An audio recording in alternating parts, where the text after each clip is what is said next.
Hello दोस्तों, आज का इम्पोर्टेंट क्वेश्चन है 74वें संविधान संशोधन की प्रमुख विशेषताओं को वर्णन कीजिए। आपको बता दें यह video semester 3 political science MJ paper 5 and MN paper IB वाले स्टूडेंट के लिए हेल्पफुल होंगे और इसका पीडीएफ व्हाट्सएप ग्रुप या तो अमन सिंह टेलीग्राम में आपको फ्री में मिलेगा। आई होप यह क्लास आप लोगों को अच्छा लगेगा।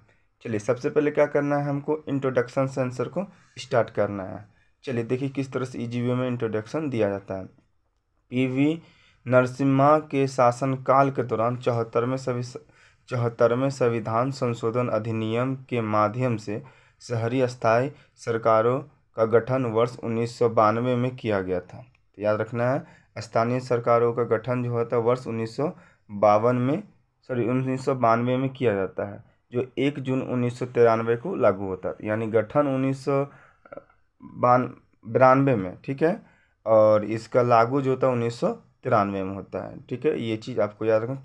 किसके शासनकाल में? पीवी नरसिम्हा के शासनकाल में। ठीक है, आगे देखिए परिचय में, इसमें भाग 9A जोड़ा गया और अनुच्छेद 243 से लेकर 243 तक इसमें प्रावधान शामिल है। यानी नगर पालिका में यहाँ भाग 9 से ए से जोड़ा गया है और अनुच्छेद की बात करें 243 से लेकर 243 तक। ठीक है, और इसमें 12वीं अनुसूची जोड़ी गई है। ठीक है, और जिसमें कुल 18, यहाँ 11 है, काट के 18 विषय है जिन पर नगरीय निकाय कानून बना सकती है। तो आपको याद रखना है, इसमें 18 विषय दिया है। तो ये था इनका परिचय।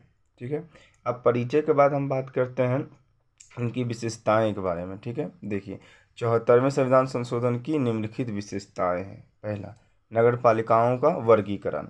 यह अधिनियम प्रत्येक राज्य में निम्नलिखित 3 प्रकार की नगर पालिकाओं का गठन करती है। ठीक है, पहला नगर पंचायत, नगर परिषद और नगर निगम।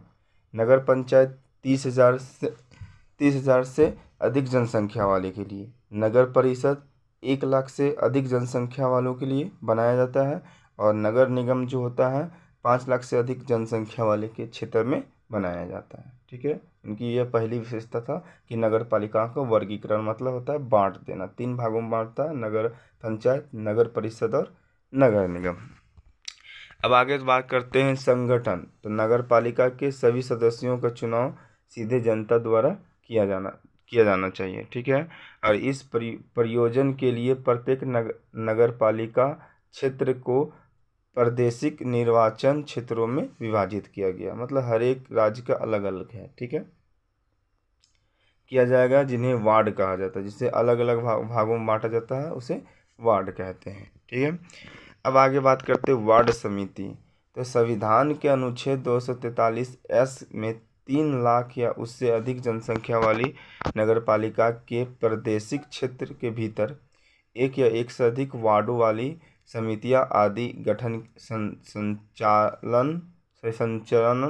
संरचना के लिए प्रावधान किया जाएगा। मतलब आपको यहाँ पर ध्यान देना है ये चीज़ कि अगर एक से देखिए यहाँ जनसंख्या पर ध्यान दोगे, यहाँ पे रखना कितना जनसंख्या है, यहाँ पे देखिए जनसंख्या वाली नगरपालिका के प्रादेशिक क्षेत्र के भीतर एक या एक से अधिक वार्डों की समिति अधिगठन संरचना के लिए प्रावधान किया जाएगा।